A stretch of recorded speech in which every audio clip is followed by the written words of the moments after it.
में बढ़ते प्रदूषण को लेकर लगातार कांग्रेस की तरफ से सवाल उठाए जा रहे हैं कि दिल्ली सरकार आखिर इसको करने में नाकाम साबित क्यों हो रही है, क्यों नहीं ऐसा रोड मैप तैयार कर रही है। इसी को लेकर दिल्ली कांग्रेस कमेटी के प्रदेश अध्यक्ष बातचीत के लिए हमारे साथ है। लवली जी, आप बताएंगे आज आपने मीटिंग की है, क्या कुछ खास है इस मीटिंग का? देखिए, हमने बेसिकली दिल्ली के पूर्व मंत्रियों ने बैठ के हमने एक वाइट पेपर तैयार किया है जिसमें हमने क्या क्या प्रॉब्लम्स हैं दिल्ली के पोल्यूशन की। अभी बहुत सारी प्रॉब्लम्स की तरफ तो लोगों का ध्यान ही नहीं है।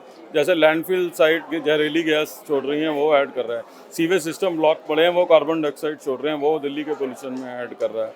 STPs खराब पड़े हैं इंडस्ट्रियल एरिया में। यमुना पे STPs जो लगे थे वो खराब पड़े हुए हैं। इसके अलावा जो है पब्लिक ट्रांसपोर्ट सिस्टम कोलैप्स कर गया, डस्ट पार्टिकल्स की वजह से हो रहा है, ग्रीनरी कवर कम हो रहा है, उसकी वजह से हो रहा है। तो इन सब चीज़ों की हमने पॉइंट आउट किए हैं और उसके अलावा हमने इनके सोल्यूशन भी बताए हैं। अभी पिछले दिनों एनवायरनमेंट मिनिस्टर कह रहे थे कि क्रैकर्स जल गए तो उनको, चलिए आ भी गए तो उनको रोकने का काम किसका है? पुलिस का, DCs का, SDMs का। इसका मतलब आपकी एडमिनिस्ट्रेशन टोटली कोलैप्स कर गई है, कुछ करने को राजी नहीं है।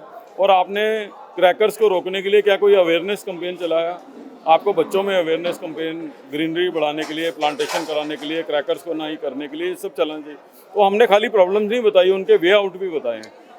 और हम ये वाइट पेपर जो है लेफ्टिनेंट गवर्नर साहब, चीफ मिनिस्टर और एनवायरनमेंट मंत्री को भेजें। सर, एक और सवाल, यहाँ पर जो दिवाली में पटाखे जलाए गए उसको लेकर भी बहुत सारी क्रॉस क्वेश्चनिंग हुई। यहाँ पे बीजेपी की तरफ से ये कहा जा रहा है कि कांग्रेस और अन्य पार्टियां नहीं चाहती हैं कि त्यौहार मनाए जाए। त्यौहार मनाने चाहिए, लोग जीवित रहेंगे तो त्यौहार मनाएंगे ना। त्यौहार मनाने चाहिए, इसमें कोई दो राय नहीं है। और त्यौहार मनाने, किसी की ज़िंदगी को खतरे में डाल के तो त्यौहार नहीं मना सकते ना। अब ग्रीन पटाखे हैं, इलेक्ट्रिक पटाखे हैं, खुशी तो किसी भी जरूरी थोड़ा है कि पोल्यूट करके ही त्यौहार सही से मनेगा। तो हमको सबको अपना योगदान देने की ज़रूरत है। और दूसरा, खाली जिम्मेवारी पास करने से कुछ नहीं होएगा, कुछ योजना बनानी पड़ेगी जो दोनों पार्टियां बनाने को तैयार नहीं है। दिल्ली के अंदर जिस तरीके से प्रदूषित पानी है, जिस तरीके से धूल है सड़कों पे, जिस तरीके से मलबा है, कोई काम इस सरकार ने नहीं किया सिवाय इसके कि ऐड इस्तेमाल करना। पोल्यूशन बढ़े तो ऑड-इवन की बात करो। ऑड-इवन से कितना फर्क पड़ेगा? 63% पॉल्यूशन दिल्ली में जो है PM 2.5 और 10 का, वो टू व्हीलर से। टू व्हीलर को अगर बेटर ट्रांसपोर्ट सिस्टम हम देंगे तो वो नहीं निकलेगा अपनी बाइक या स्कूटर को लेकर।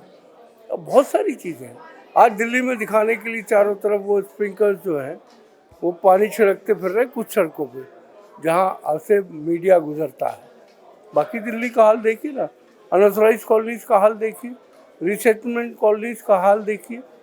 पीने का पानी लोगों को, जो अच्छे मिडिल क्लास फैमिलीज हैं, वो सब बाहर से खरीद के पानी पी रहे हैं। एक रिक्शा चलाने वाला तक जो मजदूरी करता है वो अपने परिवार को रोज़ 30 से 50 रुपए का पानी पिलाता है, इसलिए कि बच्चे बीमार हो गए तो उसको पैसा कहाँ से आएगा। सर, ये जो व्हाइट पेपर है इसको कहाँ पर रखा जाएगा, कहाँ पर इसको पेश किया जाएगा? देखिए, इस वाइट पेपर को हम दिल्ली के लेफ्टिनेंट गवर्नर साहब को देंगे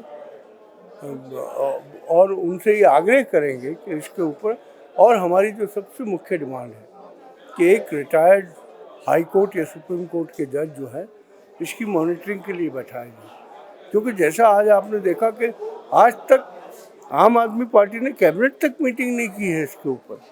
तो ये तमाम चीज़ें जो हैं इनको ध्यान दिलाने के लिए आज ही किया। और हम इसको, क्योंकि इस दिल्ली को जिस तरह कांग्रेस की सरकार ने संवारा है, जो दिल्ली की प्रदूषण कम किया है, मैं समझता हूँ हम लोगों की विपक्ष में रहते हुए भी बहुत अहम जिम्मेदारी है और हम पूरी ताकत के साथ। साफ तौर पर कहना है कि आम आदमी पार्टी और बीजेपी दिल्ली में बढ़ते प्रदूषण को खत्म करने में पूरी तरीके से नाकाम रही है, तो कांग्रेस की तरफ से ये कदम उठाया गया। कैमरामैन विवेक के साथ नीतू गौरकेला, नवोदय टाइम, पंजाब केसरी।